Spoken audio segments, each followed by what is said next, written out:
Welcome to Learn With Us. I can tell you that if Gina and we don't behave in this session very well, it's because we have been sitting here for 36 hours. So we are a little bit exaggerated right now, to be honest. So welcome. You'll behave. Yeah, we will try to behave. First of all, a very warm welcome to both of you. Lance, your sound is not turned on. What about you, Dave? Do you have sound? I have sound. Yeah, and Jeff? Am I on? Yeah. Fantastic. Everyone's up. Yeah. So a warm welcome. I know it's early hours in the US right now, and I can tell you a little anecdote just to get us started with this, because the reason why you gentlemen are on this session is because Lance was thrown in from MBO Europe, because basically you guys invested in equipment that is not that common in Europe. Isn't that the case, Lance? Yeah, that's generally the case. Yeah, we've got both sides of the coin here. We've got the inline and the offline, which is really rare in Europe from MBO. Yeah. Mm-hmm. Oh, fantastic. Yeah, and another thing that is also, a fact I believe I can say without any exaggeration or too much of an exaggeration, is basically that I'm just trying to see what is technical issues here. Just hang on a second here. Mm-hmm. Okay, we have audience here, so I don't know why it's not okay, but we are live. I can see that we have audience. No worries. No, I just can't help think about that when we started talking about this, Lance. It was also a little bit new to you to do this in a live environment, right? Just a little bit. We do these in America a little bit different fashion, but. Yeah, worldwide, it's very interesting for us, because I think we're speaking now to not just American type of finishing. We're speaking to people that are going to have finishing requirements beyond what we see over here. So this is exciting for us.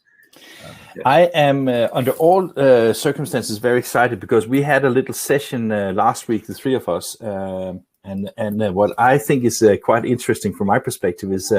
Dave, you operate a quite big operation. Was it 3,000 employees you have? Correct. Oh, well. So with that many people, I take that you spend most of time signing the salary checks, right? Not me. Nope. Not my job. Thank goodness. Okay, so you have a more interesting job to do, basically. I do. Yeah. Tell us a little bit about your company and what you do in that company. I think that story is quite interesting. And we have plenty of time, because Lance was playing along with the webinar jam, so we actually bought ourselves like 5 minutes more. So tell us a little bit who you are, Dave, and what we do here. Okay, so name is Dave Johannes. I'm the Executive Vice President of Strategic Initiatives for More. More is a group of companies that are very focused on the nonprofit space here in the U.S. and a little bit of international as well.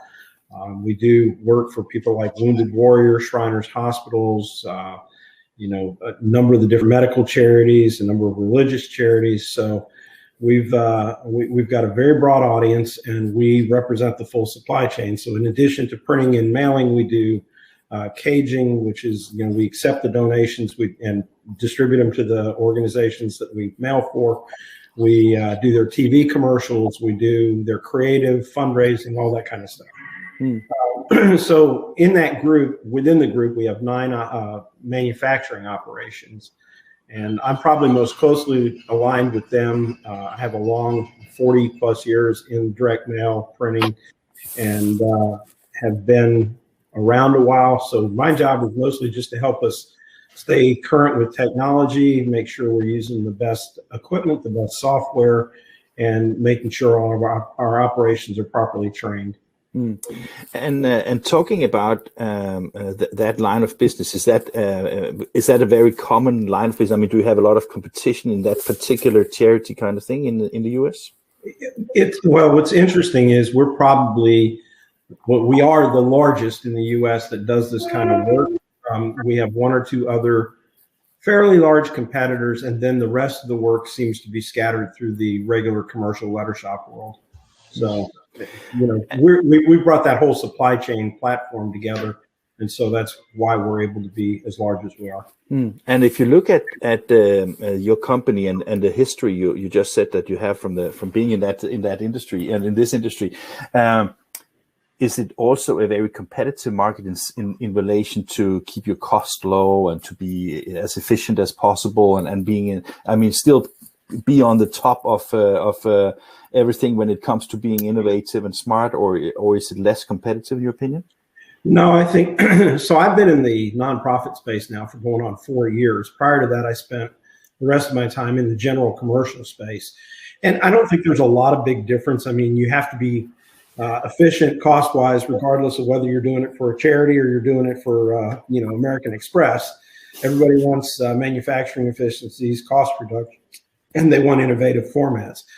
I think what's more interesting, probably in the nonprofit space, is because you're not selling a product, but rather soliciting donations, the creativity goes off the charts. We've got salespeople, if they could figure out a way to put a stick in an envelope, they would mail a stick. and hopefully automated, right? Hopefully automated. That's exactly right. Yeah. And if you look at it being in that spot, I mean, just also prior to your focus on what you do right now, I mean, the technology has developed quite a lot in the past. Yeah, I mean, it's a rapid pace.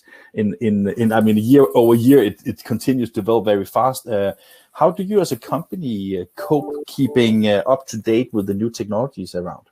Well, that has been, so I bought my first digital press when I was with another company in 2010.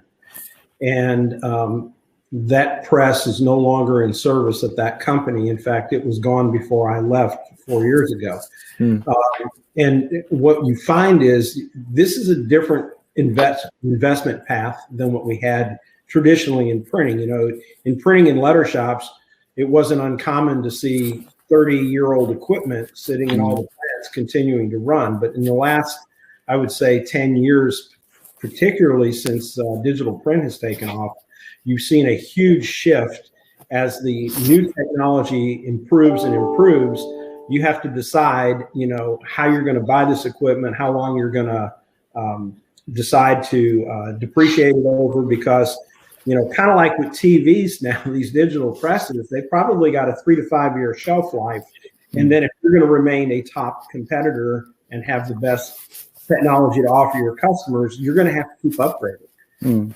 It's a much different than when you bought a old Heidelberg press, an M1000, and you ran it for 35 years, and all you did, fix your rollers and bearings every so often.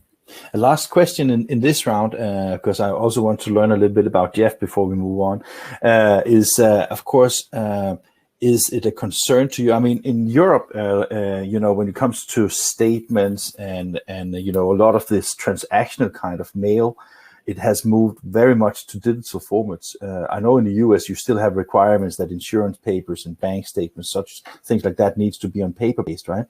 Is that something that you see as a potential threat to your business, that things could go digital, or do you as a company offer the opportunity to basically deliver in whatever format your customers prefer to? Yeah, so I'll answer that in two parts. First, generally, you're right. There's still the requirement to offer paper-based communications in the statement world, banking, things like that.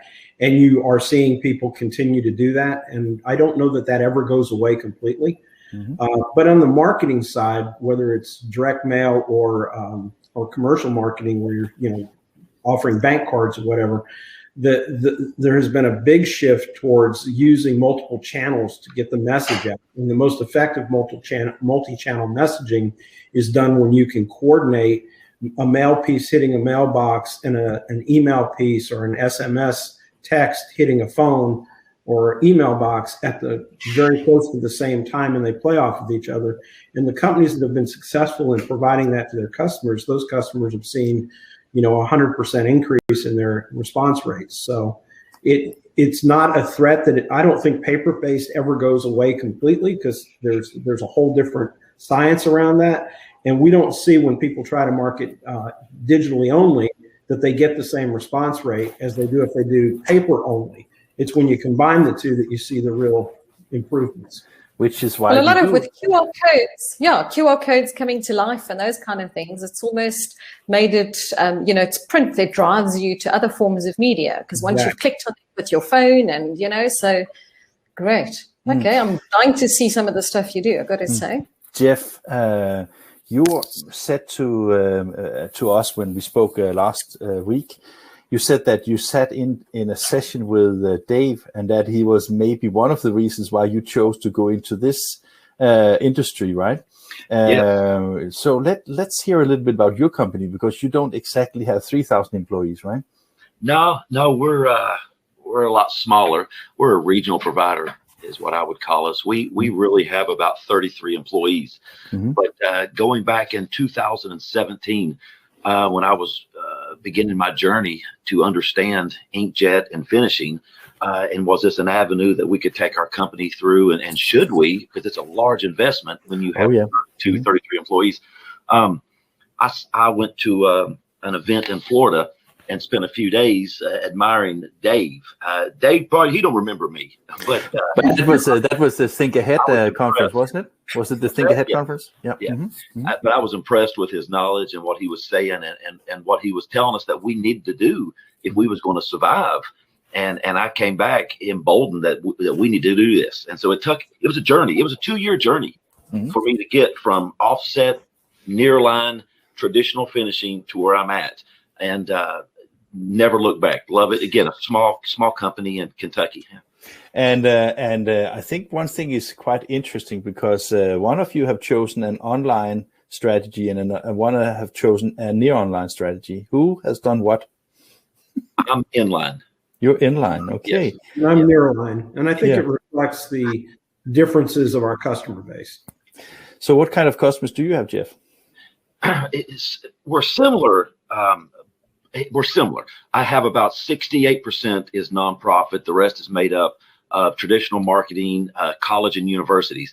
What makes us a little different is that when we analyzed our business, we really have about 7 or 8 different types or templates that we're running through these equipment. So our changeovers, we have them down. Some companies are doing something different every day, die cutting and doing a lot of funky things to it. That's not us. We run a lot of 8.5 11, 8.5 14, 8.5 17 for faux checks, but inline fit us perfectly. I would never go back. Now, if I had Dave's volume, I may not be able to do that.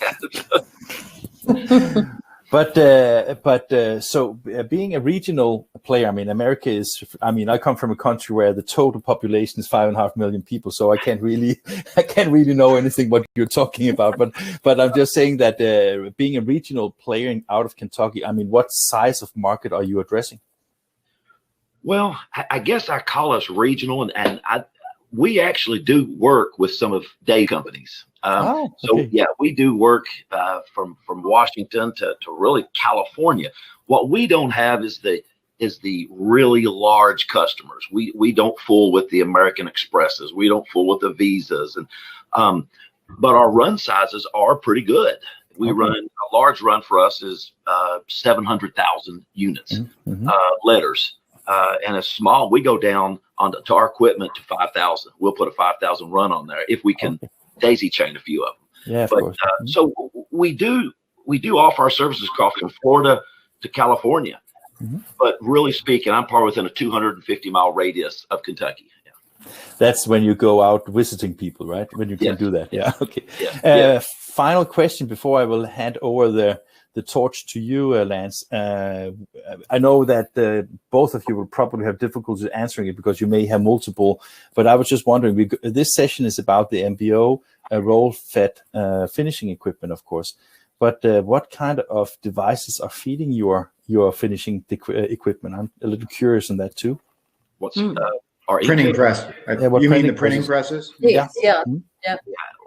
I think I know I'm running a screen 520 TrueJet, and Dave has a couple, I believe. Yeah, we have 5 ZZ screens, TrueJets as well, but they're a faster machine, so they're running 721 feet a minute. And then we also have one of the 520 HD ADs, which is their newest, higher quality 500 foot a minute press that we use in one of the shops that does a little bit more of the commercial work. Mm. And how good do you think these presses works together with MBO's offerings? I mean, is it seamless integrated, or is it a lot of work to get it to work? Well, again, mine is nearline, so so you don't have the same issue. And I'm doing my perfing and stuff in line, but then I roll it back up and take it to the MBO. Okay. It was a little hard at first, just because we do a lot of testing and we did a lot of setup just pulling plain paper through the marking device. Well, then when you introduce water and ink to it and heat, and then 4 seconds later you're trying to handle it, you change its personality. But everything has a learning curve. I mean, everything does. Once you get it, we're pretty good at it now. 2 weeks in, I was scratching my head, but it's been a good marriage. It really has. MBO, I think, as you said, there's no going back now. Because it's a challenge in the beginning. I think most of them are integrating, getting the inkjet, understanding inkjet, and then the finishing. And now there's just no going back. So, it's the positive, huh? Oh yeah. And Lance, you're the one that invited Jeff and Dave to this session. And as I said to you the other day, I take you to take at least a couple of customers that appreciate your work and the way you do things. And what I realized, because for the audience, I just want to share a little secret, because Lance, he said to me, I'm not sure we can do it in such a short time. And then when I spoke to Dave and Jeff and Lance last week, I realized that you were talking about whiskey and beers and family and a lot of other things that was not really, I mean, we want to hear it, but it's not really related. So have you guys been able to boil it down to a format that we can use here? Yeah, we'll do a follow-up session where you let us just talk about brown spirits. So. We had a great bourbon. Our practice section was all about bourbon, so that was. That would have been perfect, because it's our last session, and we could have had a few drinks here. Morton, I told you. I know. Well, actually, I'm going to get a COVID test after this session, because I'm going to France on Sunday for a job. So it's like I wouldn't come to the doctor and have a PCR test smelling out of alcohol. So do it yourself, please. Yeah. So guys, Gene and I, we will turn off the camera and the microphone, and you take it away. We will be listening we will be listening to the entire session, and when we're finished, we will hopefully have some questions from the audience, as well as we have some questions for you. So I look very much forward to the session, and if you need anything from us, just shout out. Thank you. So Morton, thank you very much for starting the platform. I wanted to take a couple of minutes. One of the things we learned after talking to Morton during our practice sessions and talking over the markets is that there are a lot of people worldwide, outside of America, I will say, that did not know exactly what MBO offered for roll-fed finishing. We are so widely known for our sheet-fed commercial offset folding and such that a lot of people assume that that's what we did, and that's all we did. And it couldn't be farther from the truth. We have a very wide range of finishing components and modules, and we developed the roll-fed finishing out all the way back to 2008, I believe, or 7 is when we started that launch. It's been very successful. We've got a few hundred lines in America doing some very different things.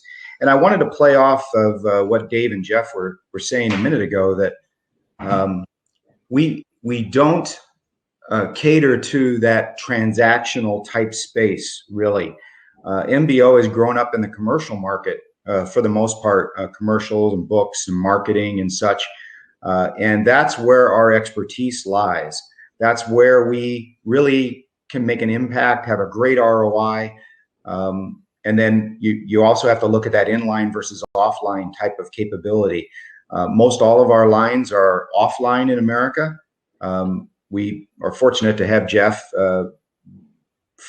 show the inline system, But really, that's a little bit out of the norm here. I would imagine in Europe that might play a little different. It might be much more balanced. In America, we take economies of scale a little bit. The finishing and the press lines don't always match up. Sometimes there's more presses than finishing lines, and sometimes there's less. It depends on the speeds and the mismatch of the printing capability to the finishing capability. But I guess, guys, if you could bear with me just for a moment, I thought what I would do, since I'm sure talking about it is not near as good as seeing it, what I thought I would do is play a little video clip that I made. Once I realized we needed to explain to some of this market that MBO has a wide line of finishing products, I made a video that takes, I don't know, 6 or 7 different solutions, and I put it together in a clip. So this takes about 2 minutes. If the audience could bear with me, I'll play it. I'll try to narrate just a touch over the top of it. And then Jeff was gracious enough to give us some video of his line running in line, and I'll play that too. And that'll give you a little visual of MBO, and then I'm done. I'll turn it back over to Jeff and Dave, and we can talk a little bit about finishing and their experience. So roll-fed finishing from MBO tends to be in that commercial space. This is our classic for MBO. It shows the MBO buckle folding technique running in line with a sheeter. Again, we don't care what the cutoff is anymore. It's not like the offset conventional finishing. We can finish to any length. Here we show some very high speeds, making classic letters and putting them out in bundles. That's a classic in the United States. Saddle stitching is a big product here in the United States for making brochures and manuals and such. We build the front end systems for roll-to-roll entry into saddle stitching systems. Here you see the Presto 2 digital stitcher and this is folded product now. So this is really a high productivity machine. We're able to put a lot of pages into the stitching line, and we can get a very highly productive system. It's very fast make ready, roll fed, going into the stitch product. One of the most prolific lines here in America they tend to be a little bit more custom. They're self-mail type products, and they usually involve something more special than just putting a folded letter into an envelope, not in that transactional space. This is something we put together with scores and perforations, and we can do that dynamically also. And here we see a similar product where we're tipping on a card. This happens to be a product in an environment of a very specialized environment. You can see that card being tipped onto the product. Book blocks, always something MBO has been involved in. We make books, have been making books in the offset business forever. Very similar technology on the back end. We feed it with roll, and we can build book blocks with signatures. As you see, they can be glued together or not, and they're beautiful final products. And then here you see the brochure products. This is a classic. This is a glued actually product, and it comes right off the roll. There's no extra finishing. Goes through the buckle folder. You can see the glue heads. The product coming out is ready to go in and be mailed. So I think I hope that gives you a little bit of a visual look at what we do, and gets us kind of out of that making a flat sheet, right? MBO is not necessarily going to be the company that makes a flat sheet where you take it and go do something with it later, right? We believe that the ROI from the investment comes through with actually getting the finished product off the back end of the machine. And I think you'll see that after we see Dave and Jeff talk for a minute. So I'll wrap my presentation up. That's what I wanted to say. I think, Jeff, I'd like to lead in just a little bit with your system and have you expand a little bit more. And maybe what I'll do is I'll play that video you gave me to show, if that's okay. Yeah. So this is one of our few inlines in America. As Jeff said, it was a screen true press. We have pretty classic front end unwinding going into the press. And since this is an inline system, we do have the full system from unwind through the press on into the finishing system.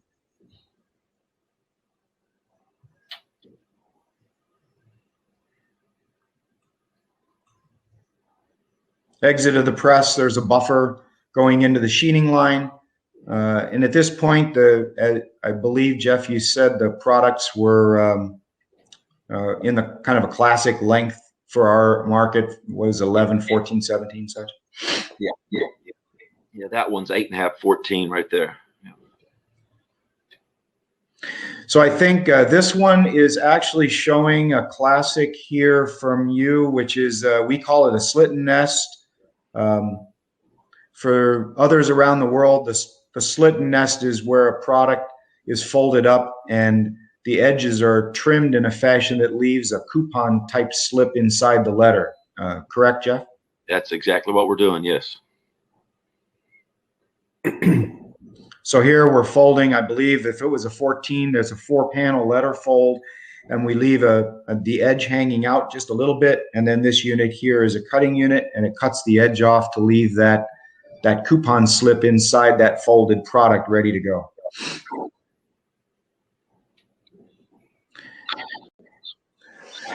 So from an inline standpoint, Jeff, maybe talk just a little bit about completing the product and how the finishing fit into that model for you. Yeah, well, just a quick, backstory, I guess. We actually put this in September 2018. Prior to that, we was an offset shop, cut sheet shop, and we finished everything offline. For us, it became a decision after I sat through some sessions and went to some events, and Dave actually helped us. We decided we was touching the product too many times. We was touching it when it come off the press. We was touching it when we perfed it. We was touching it when we lasered it. We was touching it when we was folding it. And for us, it just made sense for our clients. We did a deep dive into who we service, what kinds of verticals do we serve, and it made sense for us to do an inline. We looked around at some competitors. We looked at Hunkler. We looked at TechNow, and everybody knows the names. But for us, the MBO solution was just a better solution. It was cost-wise, it was better. And also the ability to service it played a huge role, that we do our own maintenance. And so we wanted to be able to do that. We're a very small shop. And it just made sense for us to do the inline system. We actually chose an inkjet machine screen and then figured out how we was going to finish it. I don't know if that was put in the that's a classic backwards or not, but we made a decision. Then we said, now we're going to finish it, and we started that journey. But the whole thing took about 2 years for us to make the decision, walk through it, look at the numbers, and say, can we pay for this? Again, we're a very small company, about $5 million in sales, and we had to make the right decision, because if we didn't make the right decision, it could be our last decision. So it has worked out beautiful for us. Other than the first couple of weeks, everybody has issues the first couple of weeks trying to get something to work, but we would never go back to our old way of doing it. Our old way, again, offset, cut sheet. We would never go back. Our production people, our production foreman would hang me if I tried to do it, because they love the product we're putting out, and how fast we can turn a project from send it from the computer, the machine comes on, and in 40 seconds we're having finished product come out the end. That used to be 3 or 4 days to get a finished product to the inserter. And so it is night and day changed us for the better. So the return on investment look at things would be going back to your offset process. Was it sheet fed or web fed in your offset process shell originally? It was both. We run both. We run roll fed presses. We run sheet fed presses. And then you put them back through toner boxes to put the data back on them? Yes, and that was horrible. And we still have to do that sometimes. You're never going to fully get away from it, but we've never looked back from getting away from the toner boxes and then finishing in line. Never looked back. Yeah.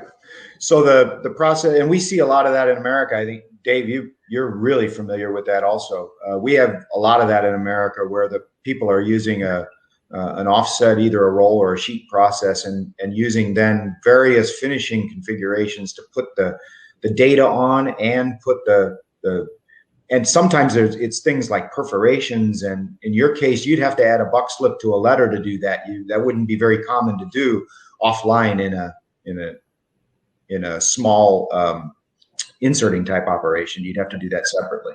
Yes. Yeah. So the ROI should have been not only the time, but there was quite a bit of labor involved in the steps, I would assume. Is that correct? Yeah. When we looked at it, we sat down, and again, we really had to understand, could we pay for this system? And as we started looking at the jobs as through attrition, as we took our press operator, he now runs this, one guy runs this entire line for us. So as people, we started moving people around a little bit, but we took a 4-man job to a 1-man job. And that helped us pretty good. Our ROI, not exactly sure what it is, but it's very good. It's very good. Our accounting people love it because it's what makes money. And that's at the end of the day, you got to make money. That's all we got to do. We got to get the product out. It's got to be on top of it. It's got to be able variable 2-side. You got to please the customer, but you got to make money. And this MBO line has helped us really rise to the top in our regional where we're at. It's done very well. So if I could switch, Dave, maybe we could talk for a minute. You've got, I'm sure, similar ROI calculations and such, but you're nearline, bigger operations. So maybe you could talk a little bit about the scale and what some of your experiences were there. Yeah. So for us, the decision to go nearline it's a combination of things. Number one, the nonprofit space and the customers that we do. We also own a bunch of creative agencies. So we have a tendency to design complicated, high-touch pieces with a lot of personalization in them and some crazy folding. So we can't put everything onto the machine the MBO machine that we've got. We've got multiple devices from you guys for different applications. The most expensive piece of this equation is the digital press. So part of the decision for us is, do you want to put an expensive finishing line on the back of a very expensive press, knowing that you can't do everything on that finishing line, and therefore you're going to have it sitting a lot of the time unable to be run. So for us, moving it nearline, we can optimize what we're doing on the press and then optimize what we're doing on that nearline folding device. And like I said, we have other folding devices that handle different, more complex folding. So for me, I'm trying to optimize my equipment platform and do the most work I can possibly do on those presses, keep the high-speed folding line that we're talking about optimized with the best fit of work with the least amount of make-readies, and optimize both platforms, and then put the more difficult stuff off to, fold-only lines that are built for, with 8-page and 16-page sections, 32-page sections, where we've got to go and make a number of different directional folds. I think the big thing for us too is that because of the way our work mix is, you also run into a little bit of a different situation when the shop gets as big as ours, that Lance has a little more control over with a lot less employees. And that is the skill set of an operator that you're going to have run the press, run the folding device. All our presses have perf units on there as well. So there's multiple pieces of equipment that would be strung together. And you've got to have a pretty different kind of operator that can handle being the bindery guy and the print guy. And again, because of our just scale, it's harder for us to get that level of operators on 4 shifts, 7 days a week. So that also plays into why we do some of the nearline things that we do. You said something I think that is very. It's a big pattern in the space we play in over here, and this is much more of an environment where you don't necessarily know what types of product you're going to have to finish in a month or 6 months. You have to be a very flexible type of a business to do that. And those are the types of customers we end up mostly working with. We've normally, I want to really make a point of what you guys have put out, that finishing in this market is not making a 8.5 by 11 sheet of paper and putting it into a stack. That actually would not work. We tend not to play in that space, right? I mean, that's why we're working with customers like yourself and others, that commercial print space. So now, when they get into the touches that you're speaking of, I think that really would lower the efficiency of a very expensive digital printing press. Right. You might go over some of the numbers, but I believe the digital engines are running in way over 90%. They just go roll to roll. That's exactly right. Yeah. If you threw the finishing lines that I know we have with you on them and complicated things with glue and perfing and cutting and tipping things on, I can't imagine that they would stay at 95%. No, and I'll give you an example, kind of a parallel example. We do a lot of personalized labels for our customers. Anybody that gets the nonprofit packages knows you get those return address labels and the sticker packs and all that kind of stuff. So we print all of that stuff on a sand and press. Then we put a die cutter behind it and a foil applicator and all the different things that make those beautiful labels. Well, you take a press that's rated at 900 feet a minute, and when you're making those labels, you're down to running 500 feet a minute real quick.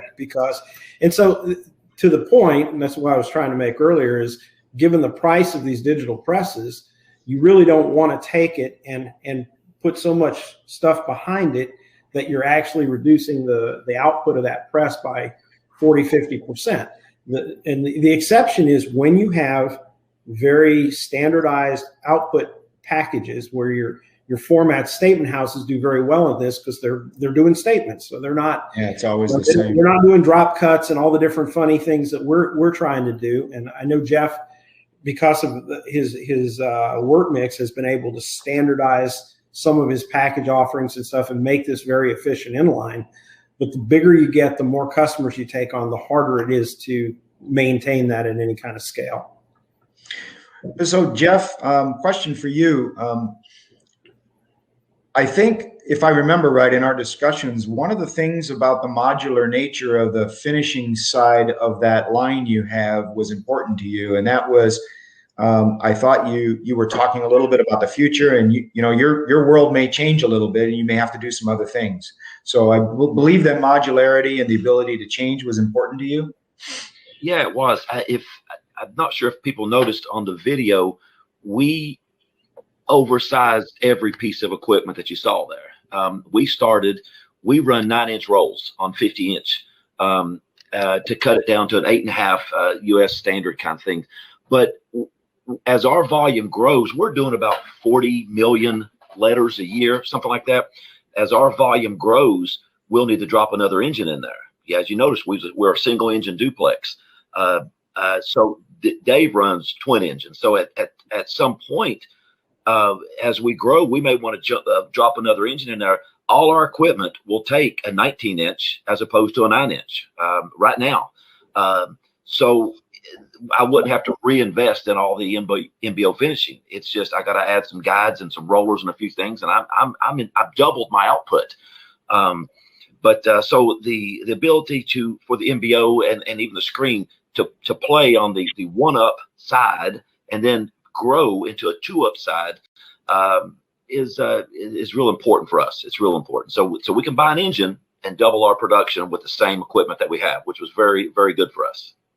Yeah, and I think another thing that's important to point out, Jeff, is the fact that with the equipment that you've got, Today it's inline, but God forbid some big change comes along and you have to separate the MBO equipment because of how modular it is. I could take my nearline stuff and move it inline if I needed to. Yes. Just like you could take your inline stuff and move it nearline if you needed to, because of the flexibility of the design of those pieces of equipment. That's a great point. That's a great point. Yeah, I think you saw on the video we had in the clip video and also on the video for Southeast, that the way the pieces went together, they're separated. It's not modularity that is put in a box. It's modularity literally in a commercial finishing environment, which is where we grew up, right? And MBO has built. Actually, you saw it on the video from Southeast Mail. Some of those components were actually from our H&H group. They're not MBO. They're MBO core product from the commercial offset side of life, right? You saw the folders and the cut sheet and the sheeter, but that slitting unit was actually something that came out of our H&H group, and we're, I think most of the customers we have in the United States have the ability in a year from now, if things change, they have a very a good opportunity to change it for the better and to go right along with what their customers need. Well, I'm glad you brought up the H&H, Lance, because I do think that's one of the my most recent purchase. We put we have the slit and merge, the plow units, and now in the last purchase that we did, and we have 5 of your lines now, I think. We did put the H&H in because we found that, our output on drop cuts or slit to nest, whatever you want to call them, trim to nest, the buck slips that are nested in the product, we're running on that machine per hour what it would take us to do 3 or 4 offline machines. Yeah. So labor savings there is incredible. Yeah, that H&H side of our business has been known around the world to be involved in that direct mail market with doing, we call them the fun things or the goofy things, right? You're able to put embellishments onto the product out of that group, and they have the equipment to do that. So, well, great. Morton, I believe we're running to the end of our time. Unless you think of another question I missed, I think we'll turn it back over. Maybe we've got some questions from the audience. I'm not sure. We have actually questions from the audience, but before we take those questions, I have a few questions on my own. And see, being the editor and the owner of this show, I can ask all the questions I want. I don't even have to raise my fingers. The only thing I have to be challenged to is that Jean and I, we are both very engaged, so sometimes we speak over each other, right, Jean? I'm excited that we just want to both ask the questions. So it's a matter of who gets it first. I wish I had a mute button for Morton every now and then. Many do that. So one thing that I must admit that I am not. I know a lot of things in surface of everything, a lot of things, and not the details of things. And when I listen to your conversation, I can clearly hear that you are specialists in this particular environment where you do these letter shopping kind of activities. I was just wondering how important is. I mean, you didn't touch it at all, and I'm just wondering if it's a give and take or it's because it's different needs in your segment. What about automation? The level of automation in with these things, how is Jeff? How is it? I mean, even not being an online solution, is automation something that you worries about at all? Well, we assume that that's a given, right? So my Nearline has got as much automation as I can pack into it, and I'm pretty sure Jeff is the same way. So to what extent is it from sizing documents and the rollers and all the fittings and things like that, or is it more in the flow of getting files from press to the binding equipment, or how at what level does the automation give into you? Well, I will say that we have a very mixed bag here in America. And the reason is because we are working with a commercial shop generally that requires what I would call an incredibly high level of flexibility. Yeah. And the old way, all the internal guys here at MBO, I've been around for quite a while. We talk about it being a parking lot. I don't know if that translates over into German and the other languages, but we kind of use this parking lot concept, right? So, and this is sort of the way, especially Dave's lines are set up. They have a lot of different modules, and they might not be using them all at the same time. The lines are meant, the way they're designed is you roll one in and it's quick. It plugs in, and now you do have to do some setup. And there is a cost versus, there's a cost benefit, right? It's a law of diminishing returns is what we always used to call it. How much automation dollar are you going to spend to do that function? And it's very difficult when you're talking about a line that can do a lot of things that you can't plan for. It's very difficult to automate it cost effectively. So a lot of the modules, I'll admit it, they're more manual. Now they're automated from the way they plug into the line. They connect up. But Lance, I think you misunderstand my motivation for asking. Sorry. No, because I'm just asking because one of the things that is a takeaway from what Jeff said, it goes from 4 operators to 1 operator. There's a huge costing, but you don't go from 1 operator to 0 operator. So if you can still get to that line of work, then still like the efficiency that you gain from this is just something that's significant, right? So there's 2 areas, Morton, that you got to think about when you think about automation. The first area is labor reduction. And so, with our lines, we put things like a Palamedes bander on the back of it, and that eliminates labor. The other things that you can do is you can invest in automation for your plate settings and all that kind of stuff with an Explorer type console for your MBO. And that really only is good if you have a lot of repetitive work that you're going to be able to store those settings, come back and reuse. So, you invest in the automation based on your ultimate goals and what your work mix tells you to do. But the biggest one is always try to reduce labor and make ready time. And touch, the touches comment is probably what we call automation more than anything. Right? We go from a 4-touch environment to 1. And that's automating that process. You should be able to sell more machines if you can do that equation with all your potential customers in America, right? What I've just heard from all the presentation, to me, is almost, you guys come from a litho background. My original training was at Heidelberg. And I think that what I've seen product-wise, I also know MBO coming from a litho the litho background. This would really, really appeal to the offset printer. You've got a robust press that you can see is going to last you for a long time. And as you said, it's got the flexibility to make changes as your business needs. But it's one of those, you make an investment and you're going to keep maybe upgrading in the next 10, 15 years.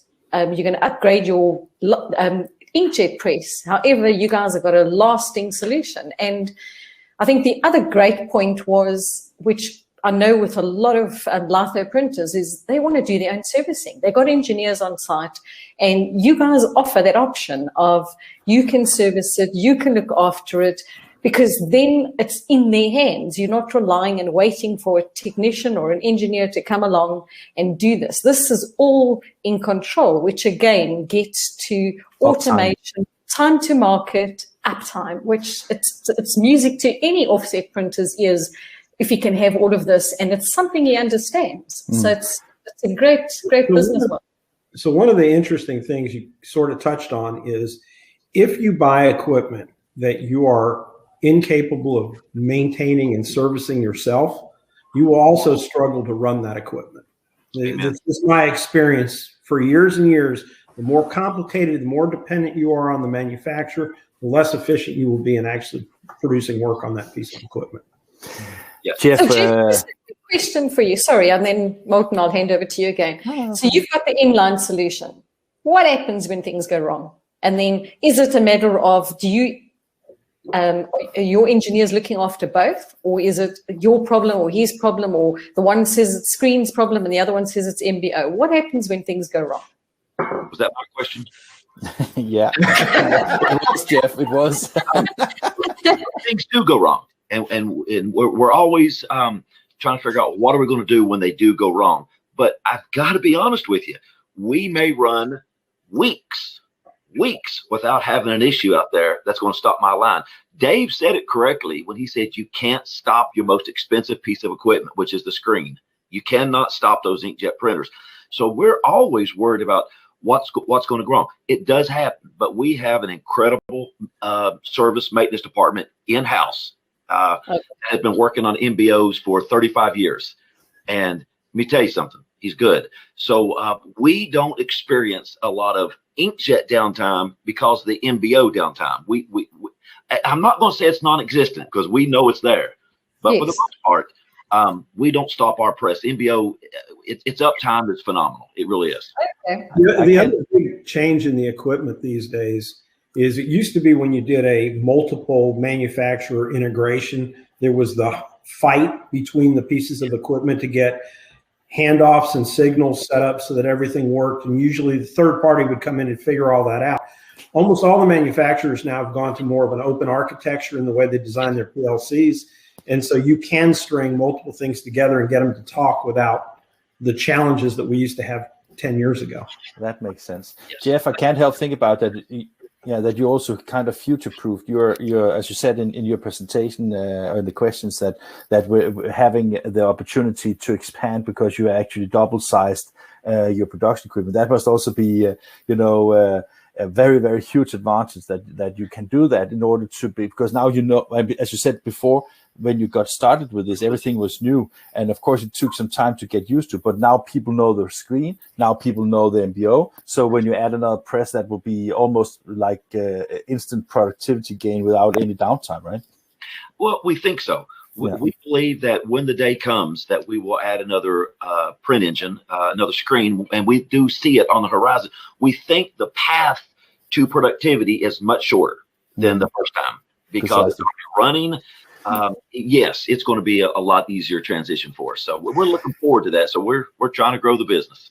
One thing probably worth thinking about too, with the transition of all this equipment over time, you're seeing, like I said, better handoffs in the technology, but you also have the ability to cross-train people across this much more easily than you could in the past, because again, that technology, the integration points are so much less disruptive. But the other thing that most anybody that's ever seen me speak on any other panel will know that I say every time, the most important thing that you need to do when you make a decision to go down this path, and this is what Jeff and I talked about all those years ago, is you really got to look at your workflow. It's all about, at the end of the day, you can have the best pieces of equipment lined up on the floor. If you haven't thought through the workflow of how you physically get the data through the process, and when it switches from data to paper, the next handoff, that's what will kill people getting up and started. It's really about workflow and understanding. Yep. Let's take some questions. We have some questions. So we have Tom Goebbels here. He's asking Goebbels.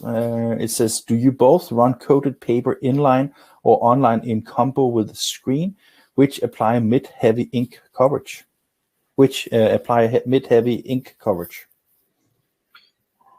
I currently don't. I can run gloss paper, but I don't. And that's one of the reasons it's easier for me to be inline, is that I stay in the 60, 70, 80 pound offset text arena. Dave's going to be different, I think. Yep. So we do run some of that. We don't run it on all of our screen equipment because, like I mentioned, we have ZZs, but our newest screen HDs, of course, HDAD, we've got different ink sets and stuff. And for that, Jeff hit it right on the head. I didn't put anything but perfing on the back of that particular unit because of the type of product that we're producing on there. It's better to move it to a nearline situation where I can have very specific controls so I don't end up with scuffing and other quality issues. And his follow-up question was basically, and does this cause any issues in your finishing? And that you just answered that one, right? Yeah. So Morten, a comment about. Hey, sorry. A comment about that paper issue. We happen to have a couple of customers that have the screen presses in very particular environments. We are most prolific when working with the commercial type of inkjet press. That's where our solutions have the biggest application. So the Canon Pro Streams, the HP T series, that 250, 240, those, the Screen HD. If you take those three presses, that's a big chunk in America for that commercial environment. And we came out of that commercial side of life. Our customers know us from the folding side of life and from the H&H direct mail. They don't know us from the copier type of platform. No, of course. Yeah, letters, right? Yeah, makes sense. And I think that really helps with the whole self-maintenance and how I run my business. We're kind of in tune with that much better. And that answers actually the questions from Paul Kucha, who's asking what inkjet manufacturers does MBO work with? And you just say basically you are vendor agnostic in that perspective, right? I mean, you work with pretty much everything, right? Yeah, we work with everyone. But our equipment tends to be much more in the commercial platforms. So those three are, and those are the Fujis and the Xerox. We work with anyone. So I was just about to say that also. One thing is that we are so gentlemen to talk about and ladies to talk about the competitors. But I mean, as you have now become a part of the Komori family. I mean, you have digital presses in Komori as well. That's Konica Minolta, Zalanda. So obviously you have a lot of advantages because you know everything from how to put inks on paper in different kind of technologies to how to bind it, right? Yeah, and actually the Komori family has that, the IS-29, and we're going to be coming out with that NS-40. Now those, we haven't talked about that sort of thing. We've been pretty well into the roll-fed market, but those sheet-fed products they couldn't be any more perfectly fit to what MBO does. And I'm sure the very smart people back in Japan and Germany knew that when they put the companies together. It's not hard to figure out. Let's hope. Yeah. Well, so that's a real positive. You're going to see upgraded sheet-fed components from MBO that will handle those sheets. Now, there's a whole series of other things going on with those sheets, right? They're digital, they're variable. The coatings and things that they put on them are different. So we're going to finish them different, as well as we do the roll-fed, right? I don't even know if people know that we build dynamic perforations that go inside the press line, and we build a coating. We build a UV and aqueous coater for the web. And one thing that is maybe also part of the equation in relation to the marriage between MBO and Komori. I mean, I think Komori is one of the very large OEMs for paper transport in a lot of different equipment. I mean, they have a lot of skill set in that segment, right? That's right. So that will probably also benefit future generations of MBO equipment. We have a question from Rob Ents, and it's for both Dave and Lance. You're taking risks in technology investments. Maybe it's Jeff and Dave then. You're taking risks in technology development investment. What brought you to the point you could trust MBO to move ahead with a purchase? Did you have any doubts on that journey? Wow. Okay. That was at least a very direct question. I didn't read it before I read it to you. You can see that probably. But what do you think, guys? Well, for me, I'll be real quick. We're an MBO shop. We already had MBO equipment in our shop. So for us, the learning curve and to get the faith that they can do it was already there. Of course, we did our due diligence. We went and looked at some different shops that was running nearline and running the equipment, but we knew MBO could do it. We've been running MBO since 2007. So for us, it was just an extension of a partnership that we already had. And I probably haven't been as dedicated an MBO customer as Jeff has. Again, my career prior to coming to Moore, I was with another very, very big commercial shop. And we had everything. We had Hunklers in one site, and we had MBO in another site, and we had some GEP products. And so here's what I'll say about all of that. I'm very happy with everything we bought from MBO, and I think they make very good products. But it's also just like with picking a digital press. You've got to pick the right one for the activity that you're trying to do. So every manufacturer out there has some pro or con or a sweet spot for their equipment, and you owe it to yourself when you're making these kind of technology risks and investments to do the research and make sure that you pick the right stuff. Quickly, I'll just say that before I bought our first digital press at my previous employer, we actually went and did print tests in 6 different manufacturers' shops with our files and our paper so that we could understand what the real differences were. And I just encourage anybody making these big investments to do that, of course. Yeah. But I can't help think about it. Doesn't worry because he knows he's going to win, right, Lance? Yeah. But I can't help think about. I mean, to be honest, I think that what your answers are great, but I think that I don't know Rob, but I think that maybe he's referring to the fact that before MBO was acquired by Komori, it was in a kind of tedious situation being acquired by Heidelberg that wasn't approved. I mean, I think it was maybe from an uncertainty in that perspective, whether that gave you any concerns in that before investing in it. But I mean, I think that for most people, I have never doubted that MBO in some shape would exist. And I think that the marriage you have with Komori seems to be a very strong and dedicated from both sides, right? Yeah, if I could say one thing about that a little bit, the last 2 years have been fraught with rumors and buyouts and such. And MBO is an incredibly strong company, always has been. We're on the leading edge of many of the technologies on the commercial side of the business. And in America, especially, I'll tell you some statistics on the company. Working in the roll fed, maybe around the world, you'll be very surprised, but almost 60% of the sales volume that we do in equipment is going into roll fed finishing now. So anybody that thinks that we are not making an investment into the future of that inkjet technology is just not understanding what our customer base is around the world.